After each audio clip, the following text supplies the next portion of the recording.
Hey, it is Bibiana and I hope you are doing well. Welcome back to my channel, and if you're new around here, you are welcome. So today is going to be a chitty chatty video, something a little bit different to the regular vlogs, and I want to start answering some of the questions I've been getting. One question that still comes up repeatedly is about balance. Like, Bibiana, how do you balance it all?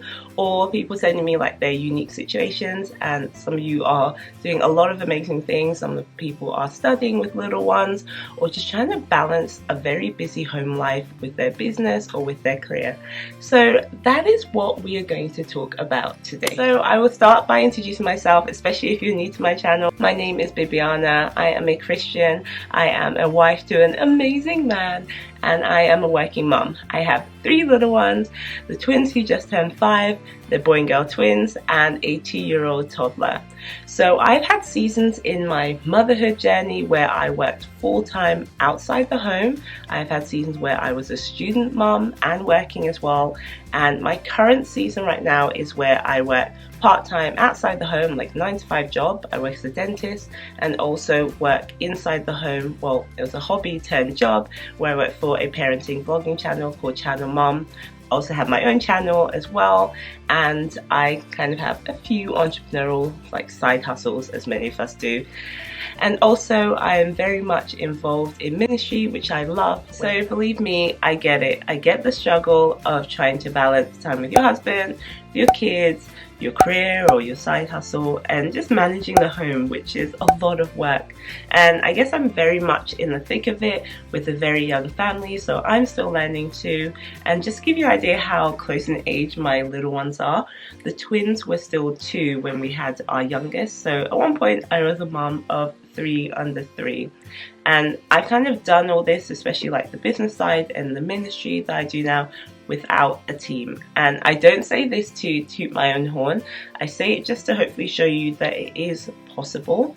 And one of the core things I want to, communicate on this video as a believer, I believe in Jesus, is that it's just important for us to be doing what the Lord has called us to do. Sometimes when I get messages and people really list all the things on their plate and just want just hardcore tips, how do I now do everything on my plate? I'll give the practical, but I always point out the fact, are you doing what the Lord called you to do? And sometimes people don't want to hear that because we've been fed this idea in society, especially as women, that we should have it all. We should have the children, the house, the husband, and then this thriving career, the side hustle. And I'm not saying it isn't possible, it shouldn't happen, but I'm saying there is such a worthy cause as well of being in the home. And I say this as well because I still get some people who message thinking, they're stay-at-home moms and just thinking, what am I doing with my life? I haven't achieved X, Y, and Z, mainly because of maybe like social media and Pinterest goals. I've had seasons where I was working and the Lord was like, okay, I want you to go back and just stay at home. Yes, as a stay-at-home mom, as a dentist with a degree and everything. And some people would look at that and say, why don't you just go to work? But I was doing something the Lord had called me to do for that season. And I really hope we see that in whatever we're doing, whatever we're trying to balance, that whatever plate we have, if it's something God has called us to do, He will grace us to be able to do it. And yes, I'm going to give the practical tips as well, and especially in this video, but I just want to get across the idea, hopefully, that we are women who are doing things that we've been called to do, because failure should not be our biggest worry. That's what people think. Oh my gosh, I failed as a mom because I haven't been able to succeed in my career at the same time as balancing my family. And that should not be our biggest worry. Failure should never be our biggest worry. Succeeding is something the Lord never told us to do, should be. So one quote I really love when I think about the whole idea of balance, and often goes hand in hand with burnout and feeling overwhelmed and stressed as a busy woman, is this: when your output exceeds your input, then your upkeep will become your downfall. Okay, let's get into the tips. Okay, so my number 1 tip for balancing life as a busy woman is make sure your priorities line up with God's order. And what I mean is, when we think about all the things we have to do, sometimes we think, oh my gosh, I have so much on my plate, how am I going to balance everything? And so I've actually got a little analogy with the plate. Let me just pop this down. So we have this plate and we have, let's think about all the balls we have as women. If you're married, you have your husband, you have a child, 2 children, 3 children, some of you have more children, you have a home to manage, you have maybe a career, you have, some of you gone back to school, so you have school to manage as well, you have your side hustle, entrepreneurial ventures, and you have your involvement in church, you have maybe a ministry you're running, and you have, I do this ball last because this is one that how some people describe for me, like they have God to manage as well in their busy life. And the way they word it is, oh, I'm so busy doing everything else, I don't have time to spend time with God. So here we are as women trying to balance everything, trying to balance the home, the marriage, the kids, our spiritual growth, our career, our schooling. And so at one point we have to decide what order we're going to do all this in. And for many of us, we might just be like, okay, I'll just do it in the order I feel like, or we look what order other people are doing things in. And often if we look to the world system of how they're doing it, it's not going to be God's order of doing things.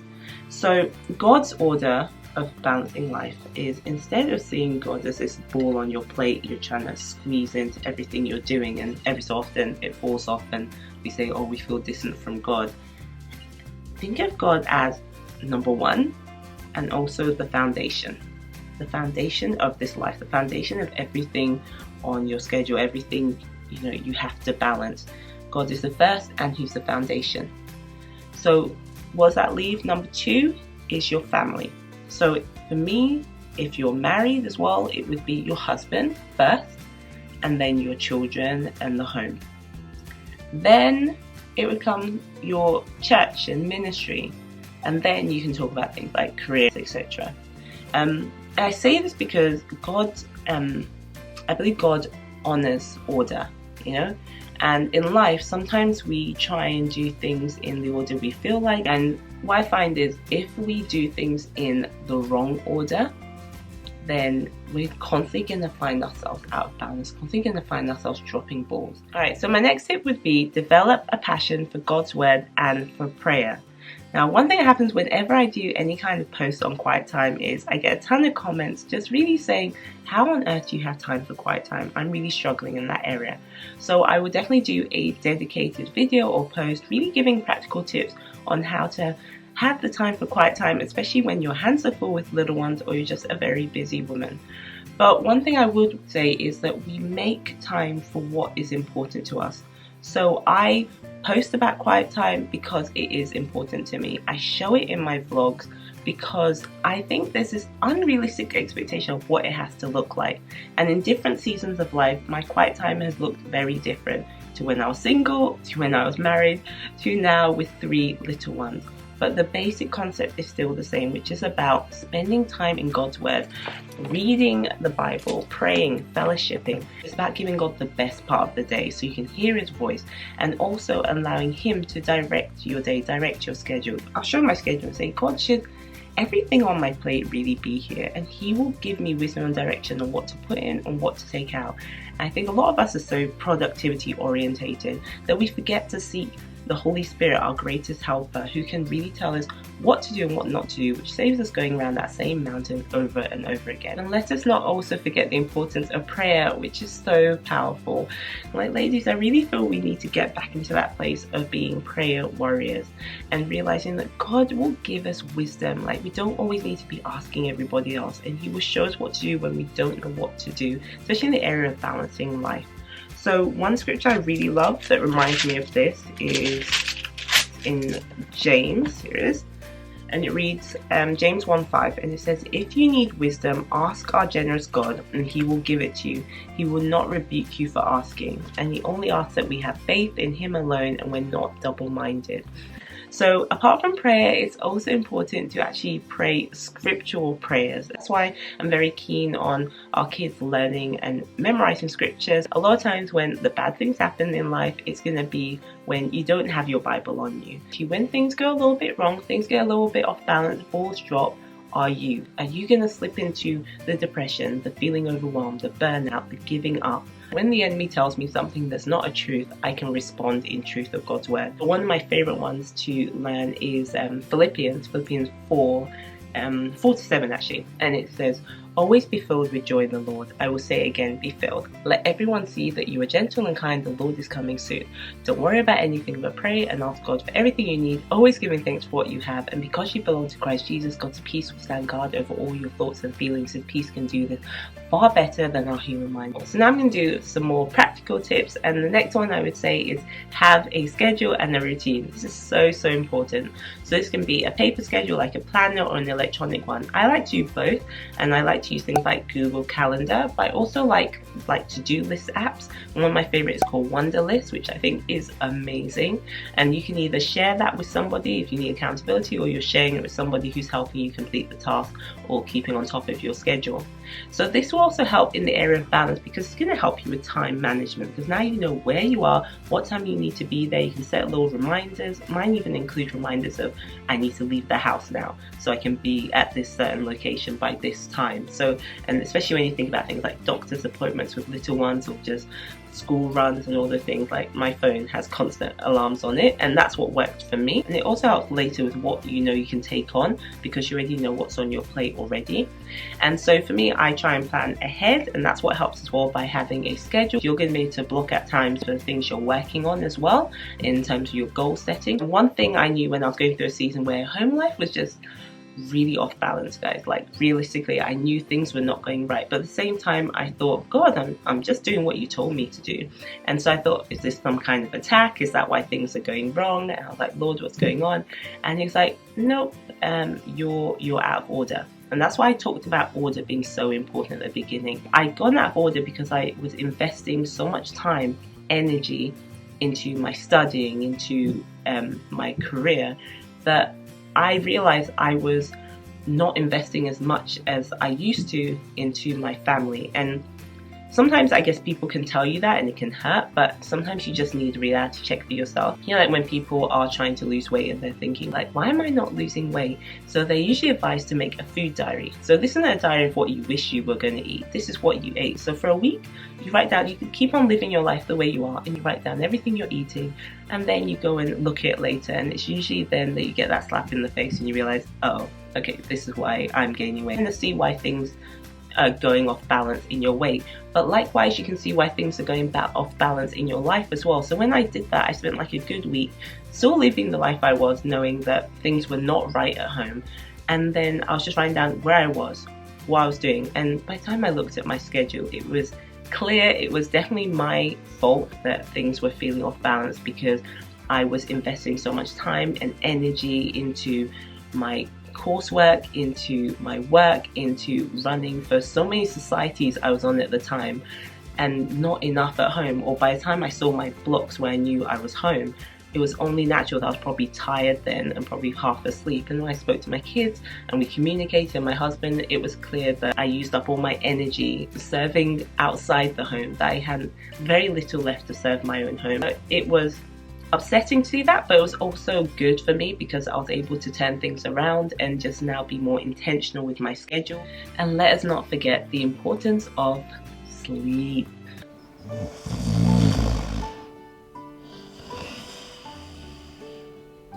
You remember that? 7 to 9 hours sleep is recommended, and you're probably thinking, how am I going to get that many hours sleep? I'm so busy working on my work, I'm so busy with a very young family.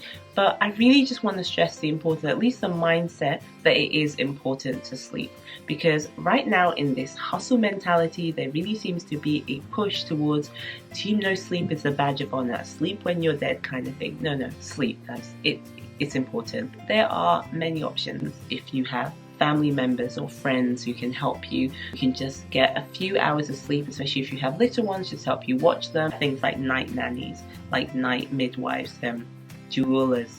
I don't know if I pronounced that right, something like that, doulas. So you can just get a few hours of sleep. So if you need more tips, especially in that first year of having children, I know Channel Mom do an amazing job because they have a baby sleep guide and they have a forum as well. They're doing a whole series on the Channel Mom channel as well. I'll put a link below where you can check that out and really get practical tips on how to help your baby sleep, because Channel Mom motto is definitely Bibiana, which is you are not alone. So the next tip would be, it is okay to say no. Like guys, Someone asked me what is one of my recommended self-care tips, and I'm telling you, saying no can be the ultimate self-care. By not saying no, we're often saying yes to things that we really don't want. And yeah, I'll go back to the whole plate analogy. Your plate is probably already full enough. But if I speak for myself, and that season I went through when things were very off balance, it was because I was struggling with saying no. So people were saying, oh, Bibiana, can you run for this organization? I'm like, okay. Just taking up other responsibilities, even in ministry or in other areas outside my home, and I'll say, yes, yes, yes, I'll do it. And what I didn't realize was this plate can only hold so much. And I was carrying things that I had not been called to do or graced to do. My plate is only this size. Other people may have bigger plates, and I'm not meant to look at what other people have or what other people can do. I'm meant to look at my own plate and what God has graced me to and what God has called me to. And it was clear I was saying yes and yes and yes to more things. And what I didn't realize at the same time is by not saying no, I was saying yes to things I didn't want. I was saying yes to burnout. I was saying yes to stress. I was saying yes to being overwhelmed. But at the same time, like I said, things were falling apart in my home. And so these are, like, if you say the edge is like my family, and I was dropping balls in my family. I was forgetting important appointments for the kids, constantly apologizing to my kids for things I had forgotten to do because a lot of my energy had been invested in saying yes to other people, other commitments outside the home that I never should have taken up. And if you are a recovering people pleaser like I once was, then I really want to encourage you to just learn to say no. Obviously there's a way to say gracefully, but let's just practice because some of you just don't know how to say it. So let's go. 1, 2, 3. No. That's it. Next is have your kids on a routine or a schedule. It's so important. Yes, your kids, because time management is really tricky when it comes to kids. So you want to make sure that you can do the morning routine as effectively as possible so you can get to school on time, so it's less of a mad rush school run, and even the evening routine as well, because let's face it, with kids, if things run on too long, then you're going to end up with really cranky kids and it makes everything a lot more challenging. You find your kids, it starts training them as well, and they follow suit. Like the kids know that it's bath, and then they know they brush their teeth. So even naturally, you see them open the cupboard and pull out their toothbrush. Little steps like that and being ahead of it can even help you as well, so things run more smoothly. And also when I think about scheduling and planning, it enables you to plan ahead as well. So this system amazed me as parents when the summer holidays come or the half terms come and everyone's like, what you doing to your kids? Where do I put my kids? How do I keep my kids entertained? And I definitely go through those seasons as well, but I find a lot of time I avoid that if I planned ahead. So I planned ahead for the next half term already. I planned ahead for the next holiday already as much as I can. And by that I mean maybe research some clubs. You know, things cost money, unfortunately, and people might think, oh, those clubs, they're expensive. But I have found that if I plan ahead, I can find clubs which are more affordable. Remember, I have 3 kids.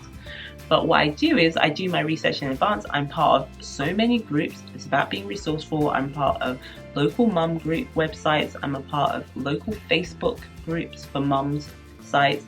I have a few WhatsApp mum groups I'm part of for my local area.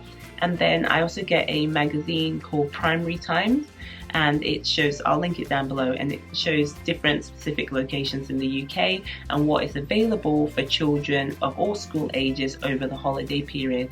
And there's usually vouchers in there, and if you book by this date you can get significant discounts. And now your kids are able to do things over the holidays which are not gonna break the bank. Next is gratitude. I would definitely say it's important to have an attitude of gratitude to live a busy life well with contentment and joy. So things I like to do is have a journal where I list some of the things I'm really grateful for, and that can obviously help lift your mood, especially maybe you've had a rough few days and you're reflecting on things that you really have and things that you can be grateful for. And I always like to think of, yes baby? Oh, the kids are here. Alright, one moment, you can come in. Instead of thinking of what I have to do, think about in the way of I'm grateful for what I get to do. I'll be one moment. Alright, so next I say is monitor your diet and exercise are so important. There is so much I want to and need to do to live my life with energy for my husband, for my children, and by God's grace, my future grandchildren. And so we must see food as a way to fuel our bodies in order for us to do what the Lord called us to do. So what I like to do as well is after I've had a meal, I like to just sit back and think, how did that meal make me feel? Do I feel energized, or am I feeling heavy and worn down and tired? And that can help me make better and wiser food choices later. We really have to be intentional about what we're eating. In addition to having a balanced diet, it is important to read food labels. Ignorance is not bliss. If you're seeing high saturated fat, high salt, high sugar, these are things you should significantly reduce in your trolley or avoid altogether, because now we're exposing ourselves and our family to things that are preventable, to diabetes, to high blood pressure, to all these conditions which are not going to help us as we try and live a busy life with energy and with passion. Exercise is really important, and I know it's hard to find time to exercise when you are busy. I can do workouts at home. I can switch on a YouTube video and find something. Some gyms do actually offer crashes as well. Sometimes I squat when I'm feeding Caleb in the high chair and try and get these legs tight. Even at work, maybe I will park the car a little bit further from work intentionally so I have more of a walk, or I'll think about taking the stairs instead of using the lift. And I would say overall the best exercise is exercising discretion at the dining table. Next, I say is monitor your screen time. And parents, I mean you too. You know, we have this idea of being careful with our kids often with how long they spend on technology, which is good, but we also have to look towards ourselves as well and just realize kids are not always going to copy what we say, they're going to copy what we do. And we have to be the ones that set the parameters and the boundaries so they can have a healthy relationship with technology as well. Because, you know, technology has its benefits, but also has its drawbacks as well. And it has real detrimental effects on our kids' behavior if they're using it for too long and in the wrong way. So when I think about it scientifically, it's even been proven, even on us as well, the whole idea of the dopamine cycle is the fact that we get dopamine, this neurochemical which is released from our brain, and what happens is when we see a notification or a tweet, or we see that thing on Instagram, it gives us that dopamine kick. But you never stay on that picture forever, do we? We're constantly scrolling. This is all we're doing, scrolling. That's because we're trying to get another kick from another image or get another kick from another notification, so we can get that dopamine kick again, which puts us in this kind of dopamine induced loop. And the reason why this kind of thing is dangerous ends up affecting our behavior and our mood and our attitude towards life, because we expect things to give us gratification instantly. And just, you know, doing some research into that whole idea of dopamine really got me to be a lot more intentional about my kids' behavior towards technology. Because on the outside it looks fine, it's just an iPad, but in reality we're training them to think in a certain way by the way they sit all day on these iPads. So we have very specific times for when they can use their iPads, so we call it screen time, and it's all part of the schedule, and they know when I say screen time is over, iPads go down and it goes away. And it's just creating a sense of discipline for them, especially at this time, maybe when they don't have a good concept of time, at least they have a concept of this is called screen time, this is not called screen time. But for us as adults, especially as busy women who are trying to not go down that hole of procrastination, and we know how it is, you'll be on your phone and you'll look up and it's like 2 hours later and you're like, where on earth did the time go? Then we have to set parameters for ourselves as well and be intentional. So even when it's work, sometimes we go off on a tangent, and before we know it, we spent probably 20% work and 80% pure procrastination. So I would set alarms on my phone, and at least I know when it goes off, I need to put it down, put down the phone, put down the social media, and move on to the next task. And that way I don't get too engrossed in everything on social media. And when we talk about balance, if family is the most important, you don't want to be on your phone, on social media, when you're having key family moments that are often quite rare if you have a very busy schedule. So for us, this is like dinner time, which is family time. If we're going out for a family day event, or just a few hours before bedtime, I want to make sure that when I'm putting my kids to sleep, when we're having dinner as a family, I'm giving my family 100% of my attention. And it's very hard to do that when you're on the phone, and it sends a message to them as well. It sends a message to them about priorities, whether or not I prioritize them over my social media, but it also sends a message to them about the kind of relationship we're meant to have with real human beings, and we're losing that because we're getting so engrossed in what a relationship seems to be like on social media, whether it's a like or a comment on the post. That's not real life. So we have to still encourage them to maintain these lifelong one-on-one face-on-face interaction. So they go out and play. I make sure they play together without any technology. And it's funny because I show my kids a picture, just an old school picture of some of the stuff we used to play with when we were younger, and they were like, what is that? And I was like, kids, this is mummy and daddy's iPad. And you should have seen their faces. It was pretty hilarious. Okay. Next, I would say it's important to get a mentor, and I'm not really talking in the sense of like business and coaching, which is often associated with, which is fine, but in this sense I'm talking about I guess more discipleship, like a spiritual mother, someone who is going to do life with you. I think it's so important, and this can be someone who is an older woman, either older in age or older spiritually, who's really going to come alongside you, who's been there, been through the same experiences as you, and can really encourage you and equip you from a biblical perspective. And you know what? These women are hard to find, but when you do find them, it's a real game changer. And I've definitely benefited phenomenally from the impact of these women in my life. And I feel like the cry I hear from women now is, where are the older women? And you know what? I don't have the answer for that. And it really has saddened me that right now there is this kind of divide between the older and younger generation. And I guess this all ties in with the whole like Titus 2 letter from Paul, which just encourages older women to teach younger women. These are women that I've been able to be vulnerable with my marriage, with my parenting, and know that I'm going to get advice which is going to push me closer to Christ, push me closer to Jesus, push me closer to thinking in a biblical perspective and not a worldly perspective. I'm praying for what I can do and the changes I can make to this situation, but I just encourage you as well, and other women as well, to really pray about finding these older women. Many of them I asked, in fact most of them I approached myself. Also ask yourself as well, maybe if you feel that you could be one to somebody else. You know, sometimes when we want to see real change, it has to start with us being that woman and being the change that we want to see. Alright, so next, it is okay to ask for help or to hire help. Ooh, you know what, this is like such an interesting topic to me, because I do get quite a few questions about childcare, mainly focused around the fact that mums are wanting to go back to work and they're just confused either about their options or just generally feel that they can't afford the options that are out there. And what I'm finding now as well is that there is this rife debate that comes along where it's the working mum versus the stay-at-home mum, and the idea that one is better than the other, because childcare or getting some kind of help in the home often has a very big stigma attached to it because of the huge myth of this superwoman mentality who is doing everything, team no sleep, team super mom, balancing career and family and life all by herself.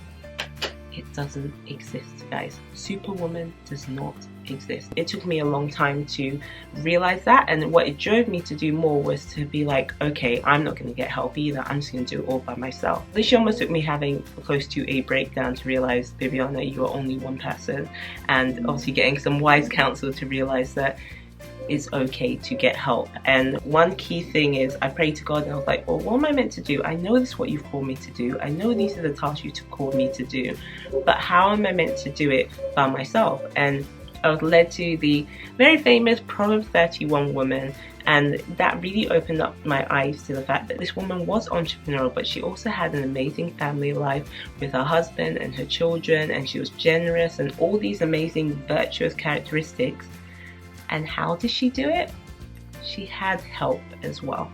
When I read that, I was like, oh, she had help. She had the maid servants, which is equivalent to our day of, yes, hiring the maid or getting help, whether that be asking for help or family members helping you. But it's this idea of not doing it by yourself. I do get emails with people saying, well, I want to go back to work, but I don't know how I'm going to do it. And what they mean usually is, I don't think I can afford the options that are available. I don't really know what options are available. Like, how do you physically manage children and the home? And so for those who feel that they've been called to that, I'm going to discuss different options, and hopefully different options for different, I say different budgets, because that's what it boils down to as well. Let's be realistic, because a lot of us know we need help, but a lot of us kind of do that, ooh, but childcare is expensive, so I'm not even going to go down that route. And sometimes I think If God has called you to go down the area, He will provide. So we have to be intentional about gaining the wisdom and knowing what options are available so we can still pursue the purpose He's called us to do, even with a family. I'm going to whiz through some childcare options, particularly in the UK. I'm going to start with, I guess, the most affordable or free options and go all the way down to, I guess, some of the more expensive options. Number one in terms of free or almost free is asking trusted family members or friends or church community who can help you. And obviously trusted is very important. So for many people, I know friends who are very fortunate to have a mother who lives with them who can help. And if we compare it to the Proverbs 31 woman who had help, that's another form of help. And who wouldn't want to have their own mother being able to help them with their kids? I know that's not the situation for everybody.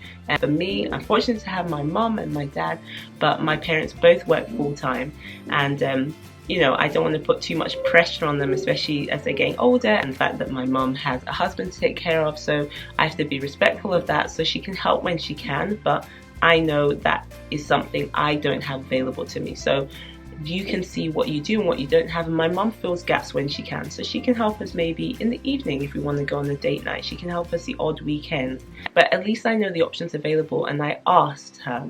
And I think a lot of us sometimes are a little bit too scared to ask for the help. There's so many people I've spoken to who present their situations to me and they're like, it's impossible, and usually they're saying it's possible. I don't have the money, I don't have this, don't have that. And by the time we go through other options and family options, it's kind of like, oh, I never thought of that. Just having a bit more wisdom and thinking about the options available to you that are right there, and letting go of a lot of pride often to be willing to ask. Obviously not taking people for granted, but just asking where you can, even if it's community or church community, or you have a friend who can come and help you babysit and you're still at home. And you know, it's not going to be obviously as expensive as an official nanny, but you'll still be able to be at home with your child and you can work on something you can do from home. Then these are just amazing options available. So you know, just think about them, and obviously use prayer, because like I said, when it comes to our children and childcare, we know some people ain't right in the head, so we have to use discernment. And that is anyone I pick, whether even if it's family members, I pray about it, and if I don't have peace, I don't do it. Okay? And that's where we have to be. There has to be a firm line between who we accept and who we don't accept to watch our children. And you can have your own personal convictions and you don't have to explain yourself to anybody. Just make sure you are praying about anybody you choose to watch your children. So I've mentioned this before, where I was able to have a little bit of help from volunteers who would come to my house for a few hours a week. And they weren't official nannies, they were just volunteers. They didn't have sole charge, but in that season it really helped. I had twins, and it was a scheme, it was a government scheme for my local area. It was like a pilot scheme they were just trying out at the time, and so it was available. Priority was for mums who were parents of multiples, which was me, or mums who had more than one child under 3. So I was able to qualify even when I had my third born, because the twins were still 2, so I had 3 under 3. And you know, it really was nice because it provided just those few hours where it was me able to take a nap, get a little bit of rest, so I was more energized when they finished, that I could have 100% of my energy for my child. Some of us want to make excuses, always it's not the same as having like a whole day childcare provided, but it was something. It was 2 hours a week of a lady coming to my house holding one of the twins.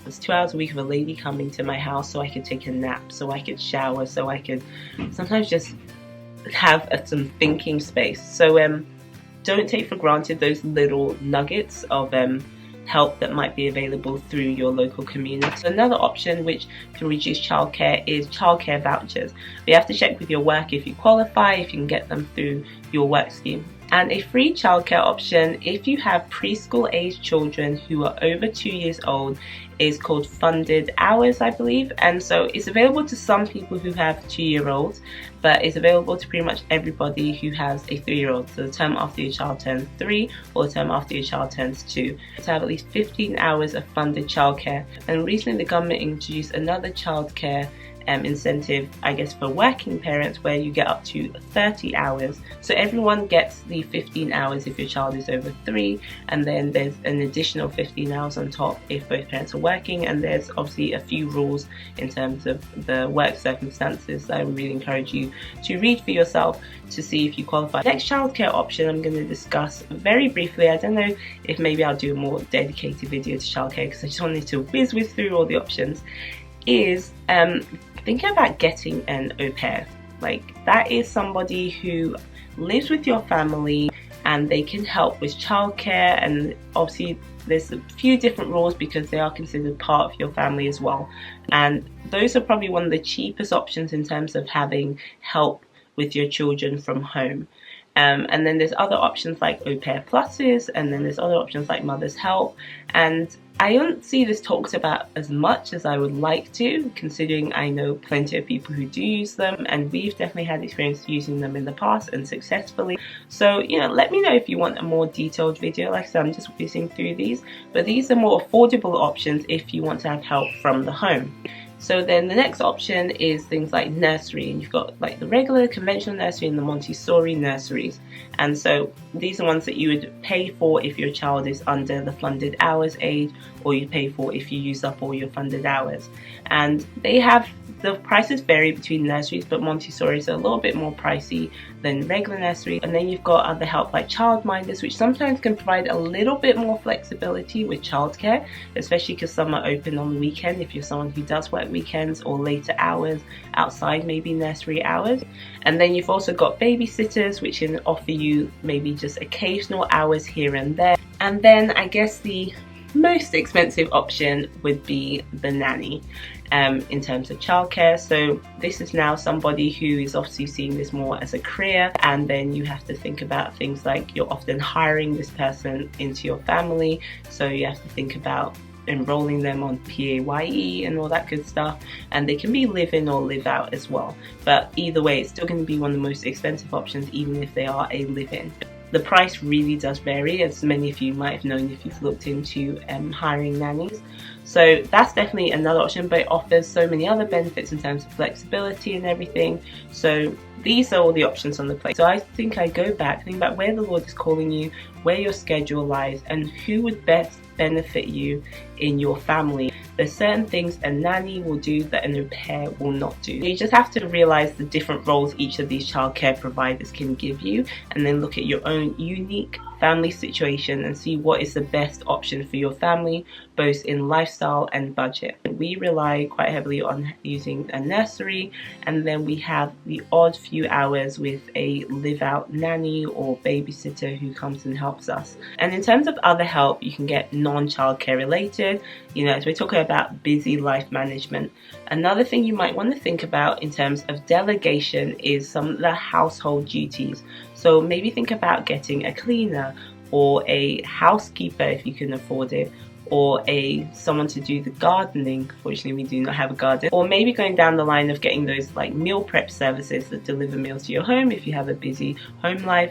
Or hey, if you can afford it, you know, some people hire chefs, some people hire personal assistants, some people hire whole house managers and housekeepers. So the options are available if you feel that balancing everything on your plate is challenging, and I would say see what you can delegate and where your budget stretches so you can achieve, I guess, more balance in your home and family and work life. Alright, so my next tip is to meal prep, and we are a big fan of meal prepping in our family. So every Sunday, we call it Meal Prep Sunday, is when we get our groceries delivered either on Sunday morning or we get them delivered on Saturday evening, and we pretty much spend most of Sunday after church, unless we've got a few events to go to, just cooking for the week. And that's how we do it because we don't really have time during the week to be cooking. By the time I've done nursery runs and come back from work, it's just a case of boom, get the food that's prepped. And by meal prepping, it enables me to see what I'm feeding my family and be intentional about making sure I'm feeding my family healthy meals. Next, self-care, which is so important. I think very often we wrestle with this idea, this debate of rest and self-care as being smart or selfish, and it really shouldn't even come to that. The importance of self-care, especially as a busy woman, a busy working mom, a busy wife, is the idea that you are now taking time away from it all to yourself to really just relax and do something that you enjoy, something for you, where you don't have to wear we're always wearing the parent hat, we're always wearing the wife hat, we're always wearing all these other hats, but you can kind of just have this moment where you can do something for you. It can be as simple as just getting your nails done, your hair done, doing your makeup, or going swimming, or to the park, or anything like that. Just a short thing where you can do something that helps you feel refreshed and energized and something you love to do. I actually went on a little retreat with some of my good friends. It was like a little girls retreat, a Christian retreat, and went to Milton Keynes. It was a long weekend, and obviously I made sure I put things in place so my husband wasn't too overwhelmed with all the children by himself. But it was something that I knew I needed to do. We spoke about it, we agreed on it. Even my husband said when I got back that I was definitely more refreshed and it was worthwhile me going. And I knew it was something I needed, because I think for so long I held on to a lot of mum guilt. I got to the point where I realized this is what mummy needs. These are things that I enjoy doing, and hand in hand that goes with, you know, just trying to make sure I take care of my appearance and not letting myself go and work out, because stuff like that makes me feel good if I know I'm healthy and I'm kind of making a bit of an effort every day to put myself together. Next, I would say remember to prioritize your marriage. Remember, you are a wife first and then a mother second. I know that's a hard shift to make, but it's important to remember you guys are lovers and friends first and not just parenting partners. So just being intentional to prioritize your marriage would be, for us, one thing we do is try and have weekly date nights. Because of my husband's working hours, it's not as flexible as mine per se, so we find it easier if we can do date nights in the evening. So we usually have ours on a Thursday evening.